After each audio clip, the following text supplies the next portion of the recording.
Spider-Man Across the Spider-Verse Part 1, which now actually doesn't have the Part 1 title because now it's Spider-Man Across the Spider-Verse and Spider-Man Beyond the Spider-Verse. So, Across the Spider-Verse is coming next June in 2023. That, of course, is super exciting. This is one of the most anticipated sequels of any movie ever because it was such an unexpected surprise with this first one, Into the Spider-Verse, and now we're coming back for an even bigger adventure through the Spider-Verse and actually across the Spider-Verse. But today, actually, this film was the spotlight of the Annecy Film Festival. So we got some huge news there. They gave out this free poster, which looks pretty cool, of Miles Morales battling Spider-Man 2099, aka Miguel O'Hara. So that looks great.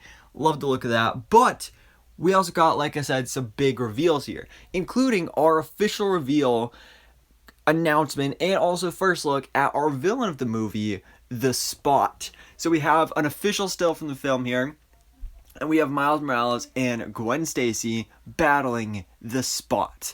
Now, for those of you who don't know who The Spot is, this is a character that has been rumored for a long time to be the villain of this movie. I believe I made a video about it like about a year ago at this point, that The Spot was going to be the villain of this movie, and now it's been officially confirmed. And in the comics, The Spot is kind of a cheesy, obscure Spider-Man villain that's kind of made out to be as a joke a lot of the time because he's kind of a silly, ridiculous character. But he's going to be a much bigger threat in this movie because in the comics, he has kind of the basic powers of like, hey, his costume is covered in a bunch of spots, and he is able to basically open portals. And like there's this iconic shot when it comes to the Spot of Spider-Man fighting the Spot, and he's like punching the Spot, but then like there's these portals that are coming out all around Spider-Man that then his fist goes through, and then he ends up punching himself. So we'll be seeing some similar stuff here, and you can actually see that here in this first look, where you can see Miles Morales is kicking the Spot, but then you can see that his foot actually comes out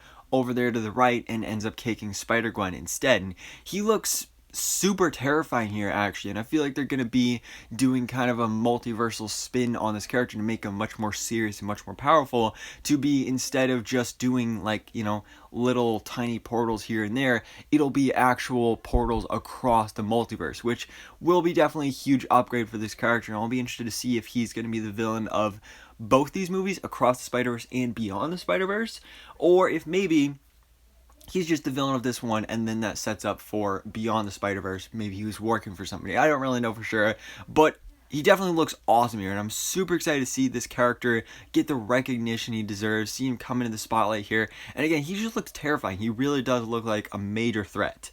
But we also have some confirmation, speaking of villains, of the Vulture as well. So actually, the Vulture, we have an official casting here, where Jorma Taccone is going to be voicing the character. He actually voiced the Green Goblin in Spider-Man Into the Spider-Verse, so now he's returning to this world as the Vulture. And I did a video a couple months ago when we saw, I don't know if it was at CinemaCon or there was some sort of movie convention where there was shown some footage from this movie. We, the public, didn't actually get to see that footage, but we got footage descriptions, and I did a video breaking down those footage descriptions, and one of them featured Spider-Gwen teaming up with Spider-Man 2099 and I believe Spider-Woman, Jessica Drew, to battle the Vulture in Spider-Gwen's world. So that's something really cool, seeing that we're going to be seeing Vulture in this movie. I can't wait to see what he actually looks like. I'm assuming he'll probably play a role similar to maybe like a Scorpion or a Tombstone, maybe even a Prowler from the first movie. But then again, maybe he'll just be appearing in the beginning of the movie. We don't know for sure. But speaking of that beginning of the movie, we also have another casting related to Haley Steinfeld's character of Gwen Stacy, because her father is also going to be in the movie.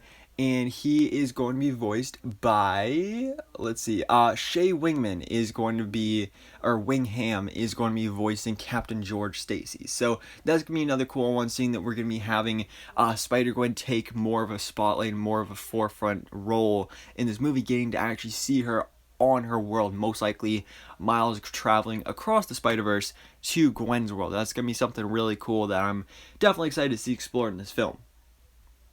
But guys, those are all the updates today for Spider-Man Across the Spider-Verse. What do you think about our first look and official reveal of our villain of the movie, The Spot, as well as official castings for the Vulture and Captain George Stacy? So guys, thanks so much for watching. Please drop a like if you enjoyed this video, and hit the subscribe button so I can keep it to date on everything that goes on in the Marvel life.